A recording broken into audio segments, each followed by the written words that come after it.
إن الحمد لله نحمده ونستعينه ونستغفره ونعوذ بالله من شرور أنفسنا وسيئات أعمالنا من يهده الله فلا مضل له ومن يضلل فلا هادي له أشهد أن لا إله إلا الله وحده لا شريك له وأشهد أن محمدا عبده ورسوله أما بعد عباد الله أوصيكم ونفسي بتقوى الله فقد فاز المتقون يقول الله عز وجل تبارك الذي بيده الملك وهو على كل شيء قدير الذي خلق الموت والحياة ليبلوكم أيكم أحسن عملا. Ibadallah, itulah kehidupan dan kematian. Allah subhanahu wa ta'ala menciptakan kehidupan dan juga menciptakan kematian bukan sia-sia. Ada hikmah besar, ada tujuan besar yang Allah hendak tunjukkan kepada kita semua, dan sebagai media untuk membuktikan siapakah dari kita yang tetap istiqamah di atas jalan Allah Azza wa Jal. Kematian datang, dia adalah hamba Allah. Kehidupan datang, dia adalah hamba Allah subhanahu wa ta'ala. Kemudahan ataupun kesusahan, kesempitan ataupun kelapangan, dia adalah hamba Allah. Namun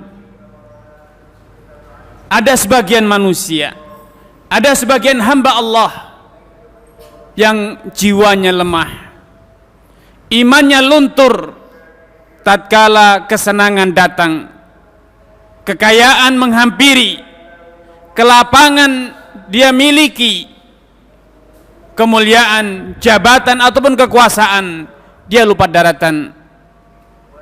Allah subhanahu wa ta'ala telah menceritakan banyak kejadian, banyak figur kufur, membangkang, durhaka kepada Allah bukan karena miskin, bukan karena sakit, bukan karena susah, bukan karena hina dina kehidupannya di dunia. Yang terjadi, mereka kufur, mereka membangkang adalah karena kesombongan, keangkuhan, karena kejayaan, kekayaan, kemuliaan dan kekuasaan. Fir'aun misalnya, Namrud contohnya, Qarun dan yang lain sebagainya. Mereka telah malang melintang, menunjukkan diri bahwa mereka berkuasa, merasa bahwa mereka berjaya, mereka memiliki. Tetapi apa yang terjadi? Allah binasakan mereka, Allah timpakan murkanya kepada mereka, Allah hancurkan kekayaan mereka, Allah akhiri kehidupan mereka. Dan selesaikah di situ? Tidak. Di hari kiamat, adkhilu ala fir'aun, Allah subhanahu wa ta'ala akan berkata kepada malaikat penjaga neraka, adkhilu ala fir'aun, masukkanlah Fir'aun beserta bala tentaranya, beserta pasukannya kepada asyaddal azab, kepada siksa yang sangat pedih ataupun yang paling pedih.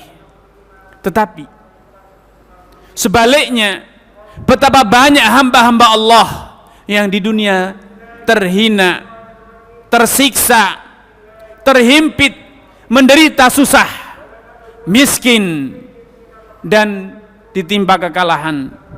Tetapi karena keteguhan iman, ketakwaan yang tidak luntur dengan segala tantangan, Allah akan mengangkat derajat mereka, Allah akan muliakan mereka di sisi Allah di dunia hingga di akhirat. Ya, bisa jadi mereka miskin hingga akhir hayatnya, bisa jadi mereka terbunuh, kalah dalam peperangannya, ya.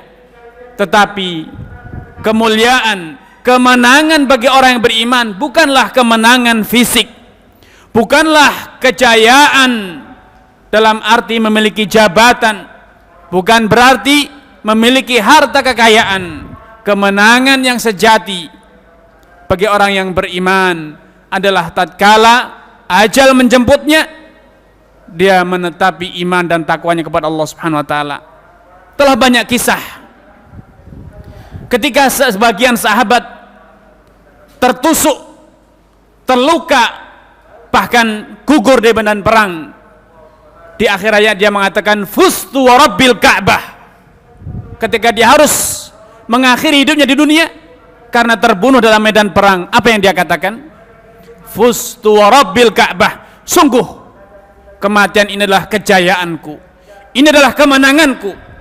Dan Allah subhanahu wa ta'ala juga telah ceritakan dalam Al-Quran bagaimana orang-orang yang gugur dalam medan perang, baik gugur karena mendapatkan kemenangan ataupun gugur karena kekalahan dalam peperangan, mereka justru berangan-angan, berandai-andai memohon kepada Allah agar bisa kembali hidup untuk berperang kembali dan kemudian terbunuh kembali.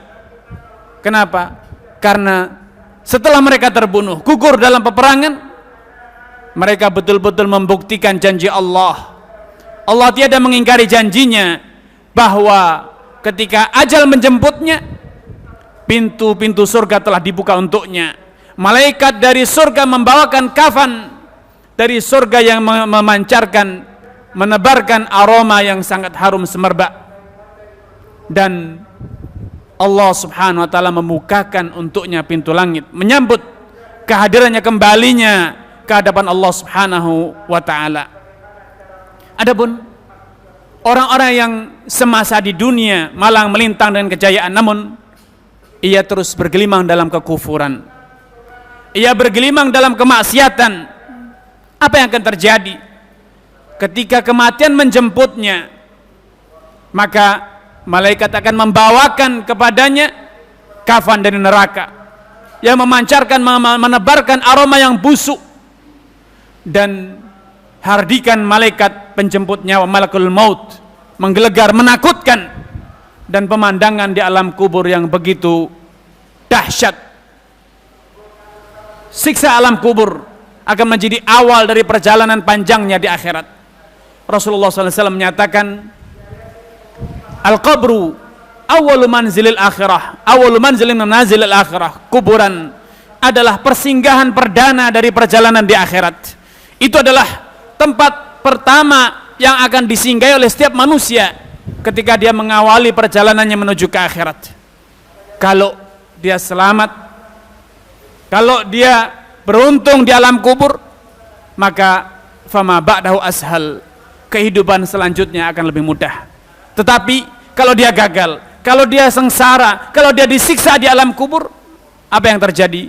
Fama ba'dahu asyad, kata Rasulullah SAW. Kehidupan fase selanjutnya akan lebih dahsyat. Karena itu ibadallah, dunia tidak sepatutnya menjadikan kita terlena.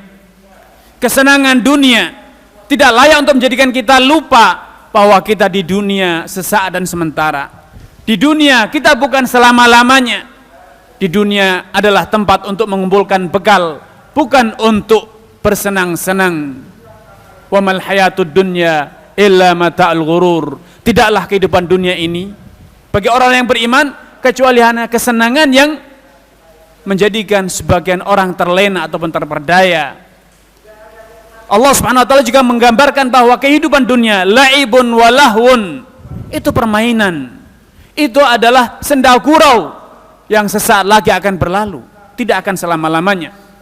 Bagi orang yang beriman, dunia beserta isinya hina dina, remeh temeh, selama imannya utuh, selama imannya selamat, maka dunia beserta isinya hilang pun baginya ringan. Karena dunia beserta isinya bagi orang yang beriman, ma ta'dilu janaha ba'udah. Bagi orang yang beriman, yakin akan kehidupan akhirat, beriman kepada Allah, surga dan neraka, dunia beserta isinya tidaklah lebih bernilai dibanding sayap seekor nyamuk. Tidaklah lebih berat timbangannya bagi seorang yang beriman dibanding sayap seekor nyamuk. Suatu hari Nabi SAW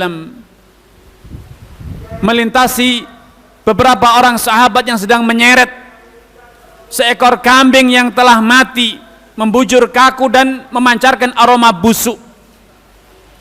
Kemudian Nabi bertanya kepada mereka, siapakah dari kalian yang sudi membeli bangkai kambing ini dengan 1 dirham saja? Maka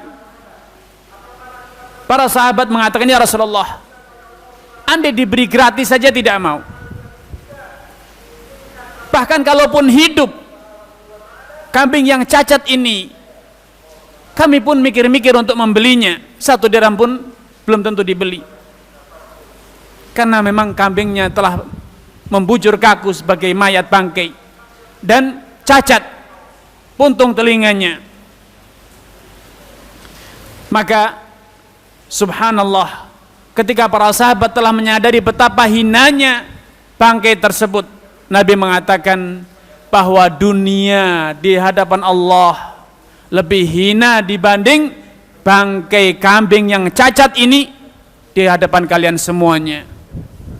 Kalian menyeretnya dengan menutup hidung, kalian menyeretnya dengan merasa jijik. Itulah dunia. Lau kanatid dunya tazinu indallahi janaha ba'udah ma syariba minha kafirun syarabat ma', kata Nabi. Andai dunia beserta isinya ini senilai sayap nyamuk di hadapan Allah, niscaya Allah tidak rela membiarkan orang kafir berkesempatan meneguk 1 teguk air, walau hanya sesaat, walau hanya sekali di dunia ini. Karena itu ibadah Allah, seberat-berat musibah, seberat-berat derita yang menimpa orang yang beriman, selama derita itu hanya pada urusan dunianya, maka itu adalah ringan.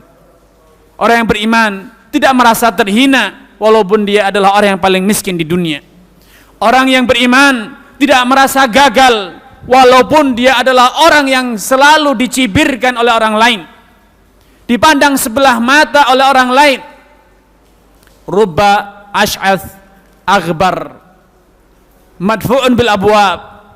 Bisa jadi ada orang yang penampilannya kusut, kotor, kumuh, madfu'un bil abwab, selalu diusir kalau bertamu, tidak dinantikan kehadirannya, dipandang sebelah mata oleh semua orang.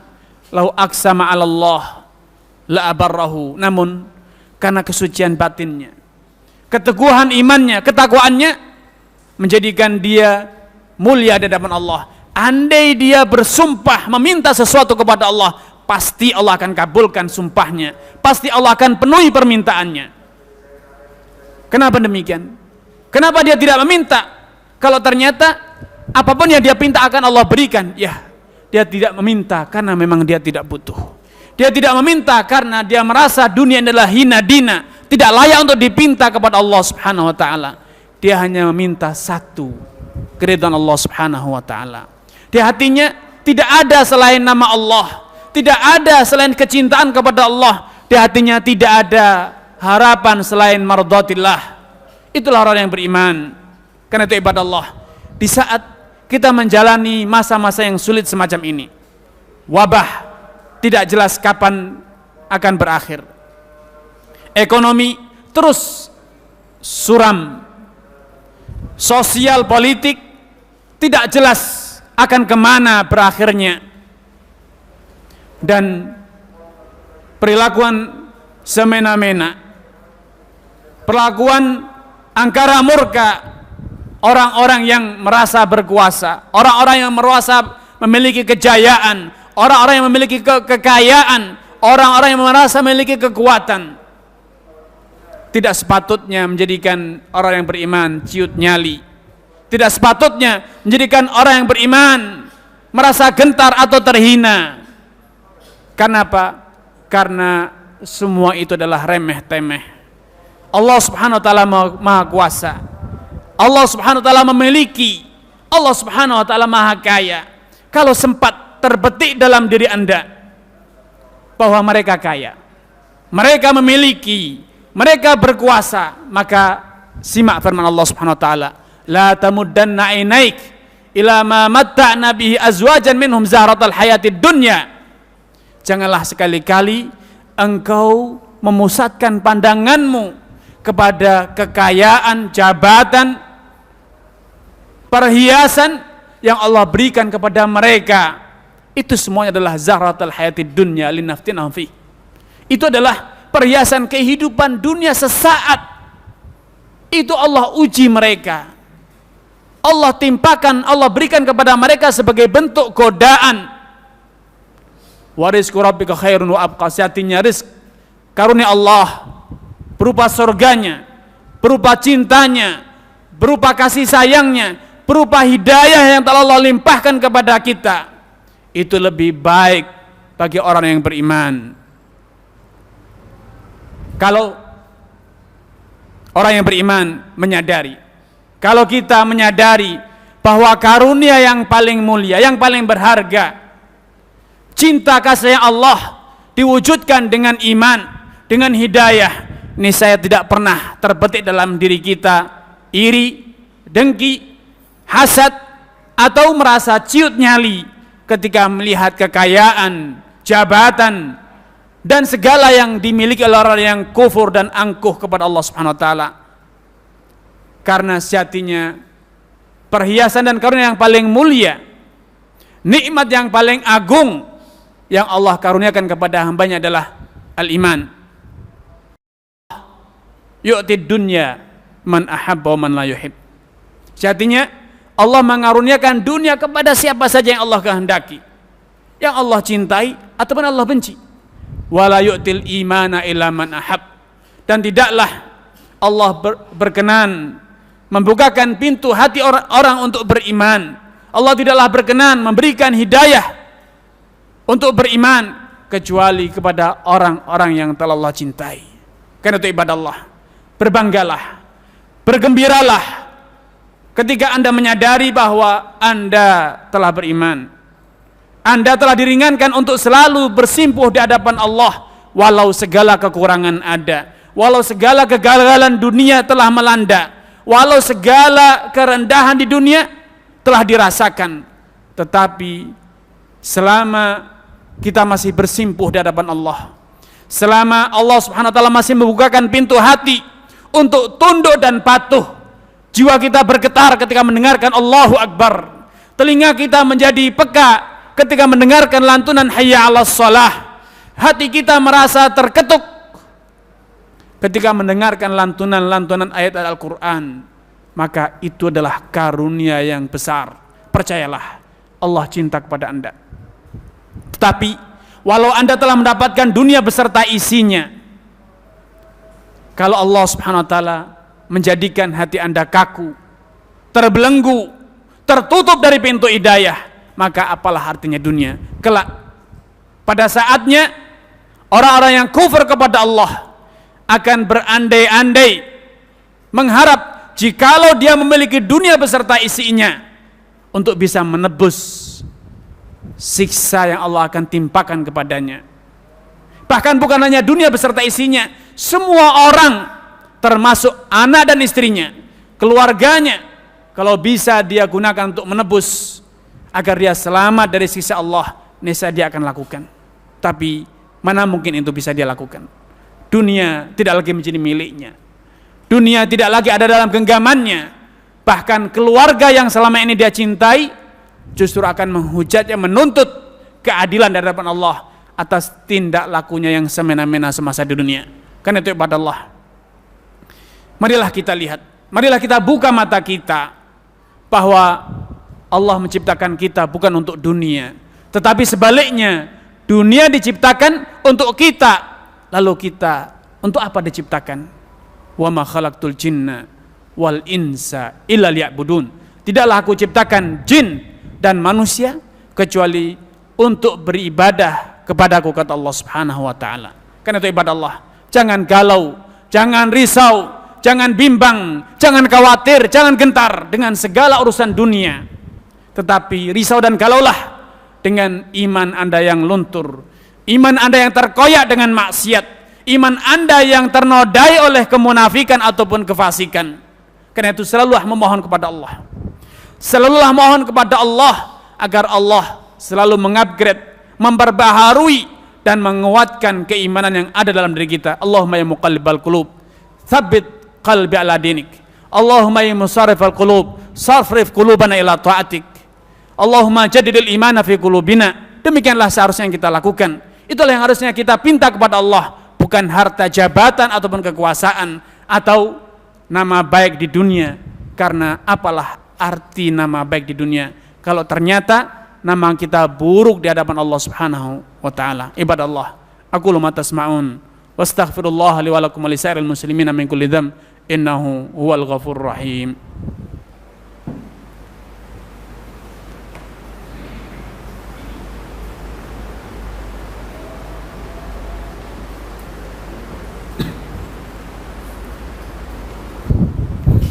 Innal hamdalillah nahmaduhu wa nasta'inuhu wa nastaghfiruh wa na'udzu billahi min shururi anfusina wa sayyiati a'malina may yahdihillahu fala mudilla lahu wa may yudlil fala hadiyalah. Asyhadu an la ilaha illallah wahdahu la syarika lah wa asyhadu anna Muhammadan abduhu wa rasuluhu amma ba'd. Ibadallah, saat ini dunia seluruh penghuni dunia sedang dihantui oleh wabah corona. Padahal kalau dipikir dengan baik, apa yang akan terjadi kalaupun kita terpapar dengan wabah corona? Kematian setelah mati, masihkah menderita dengan corona? Tidak. Seberat-berat petaka dunia akan berakhir dengan kematian. Kalau kematian telah menjemput, masihkah akan menderita dengan derita dunia? Tidak. Tidak. Tetapi faktanya kita begitu takut, ketika kita begitu gentar dengan dunia. Mengapa? Khawatir, takut kehilangan dunia, takut dunia akan kita tinggalkan, harta akan diambil orang, istri dinikahi orang. Apa yang ditakutkan dari kematian? Andai yang ditakutkan dari kematian adalah harta kekayaan, andai yang ditakutkan dari kematian adalah karena akan berpisah dengan handai tolan, maka percayalah, cepat atau lambat semuanya itu akan menjadi milik orang. Semua itu akan meninggalkan atau kita tinggalkan. Tidak bisa dihindari. Kullu nafsin dha'iqatul maut. Setiap manusia pasti akan dihampiri oleh kematian. Sehingga tidak sepatutnya seorang mukmin takut akan kematian. Yang ditakuti adalah apa setelah kematian. Kemana kita akan dibawa setelah kematian? Ailal jannah, apakah akan dibawa ke surga ataukah dibawa ke neraka? Itulah yang seharusnya kita takutkan. Sehingga kalau hari ini kita takut dengan corona, takut karena kematian, maka seharusnya yang dilakukan bukan sekedar mengenakan masker, bukan sekedar social distancing, bukan sekedar menjaga jarak, menghindari perkumpulan atau kerumunan. Tetapi kalau kita tahu bahwa ajal begitu dekat dengan kita, sudahkah kita beristighfar dari dosa dan taubat maksiat kita? Sudahkah ada sedekah yang kita persiapkan menjadi bekal kita mengarungi perjalanan setelah kematian? Adakah amalus sir, amal-amalan yang kita lakukan di saat-saat sunyi? Adakah amal kebajikan yang kita tingkatkan seiring dengan kewaspadaan kita akan kematian?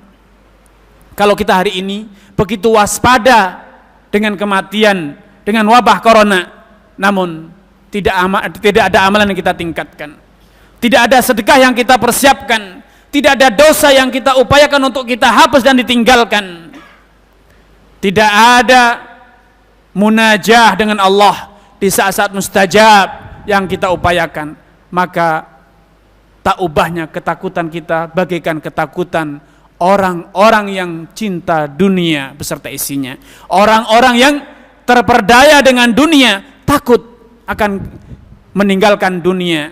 Padahal walal akhiratun, kehidupan di akhirat itu lahya darul hayawan, walal akhiratu lahyal hayawan.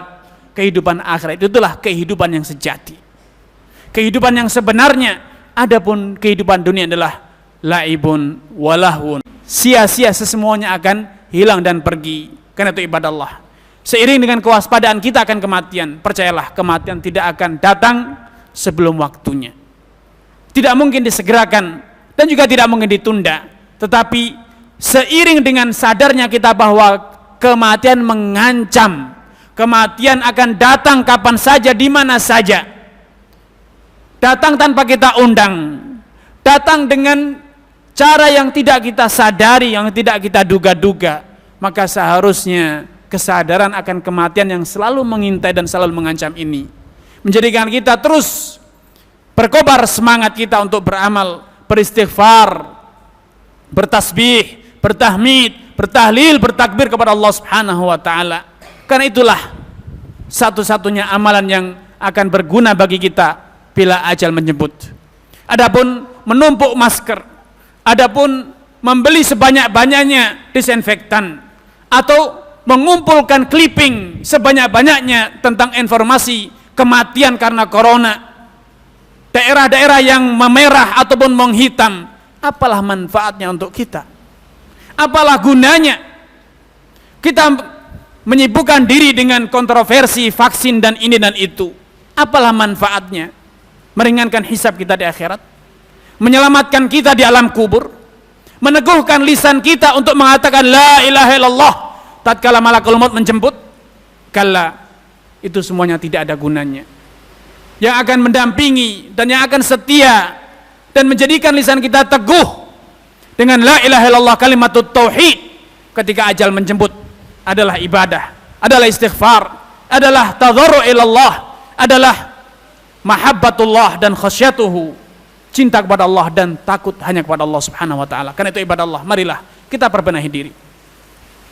Kita menyambut tamu yang pasti akan menghampiri kita, itu kematian, bukan dengan masker, bukan dengan disinfektan, tetapi dengan amal kebajikan dan istighfar, taubatun shadiqah. Ibadallah, innallaha malaikatahu yusalluna 'alan nabi ya ayyuhalladzina amanu sallu alaihi wasallimu taslima. Allahumma salli wa sallim wa barik wa an'im ala 'abdika wa rasulika nabiyina Muhammadin wa ala alihi wa ashabihi wa alaina wa ala ibadika shalihin ajma'in. Ya Allahumma ighfir lil muslimin wal muslimat wal mu'minin wal mu'minat al ahya'i minhum wal amwat innaka sami'un qaribun mujibud da'wat. Rabbana zalamna anfusana wa illam taghfir lana wa tarhamna lanakunanna minal khasirin. Allahumma ya muqallibal qulub tsabbit qulubana ala ta'atik. Allahumma ya muqallibal qulub tsabbit qulubana ala ta'atik. Allahumma ya musarrifal sarif qulubana ila ta'atik. Allahumma